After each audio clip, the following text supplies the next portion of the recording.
دوو بڕگەمانەیە یەکیان ئەو لە سەداهاتی خۆمان سەتا هەفتەی سەرۆکاتی شارەوانی کە بتوانین پرۆژەکانی خۆمان ئەنجام بدەین کە لە ماوەی 3 ساڵی ڕۆی ساڵە توانیمانەتە نزیکەی 10 میلیارد دیناریش ساڵانە بکەینە پرۆژەی زۆر و زۆر شوێنەکانیش هەمووی دیارە لە سایتەکانی خۆمان و لە ڕاگەندەکان ئاگادارمانکردنەوە.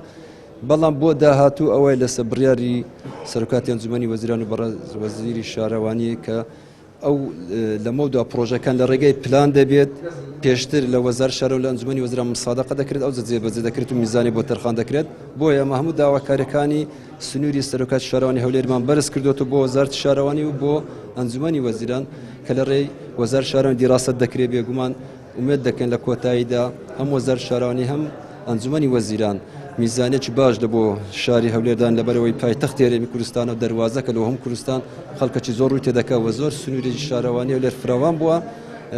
بۆیە چاوەڕ ئومێد دەکەین کە میزانێکی باش تەرخان بکەن و بەپێی ئەو بڕیارەی کاوان پەسەندی دەکەن ساڵانە لەو 4 ساڵی داهاتوو ساڵانە پرۆژەکان بێگومان ئەنجام دەدرێت بە هەماجی لەگەڵ وەزارەتی شارەوانی و لەگەڵ پارێزگاری هەولێر.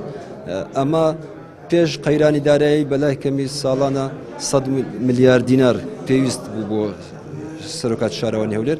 بەڵام دەگەڕێتەوە بۆ بڕیاری کۆتایی ئەنجومەنی وەزیران بزانین چەند ئیمکانیەت دەبی دابین بکەن بۆمان.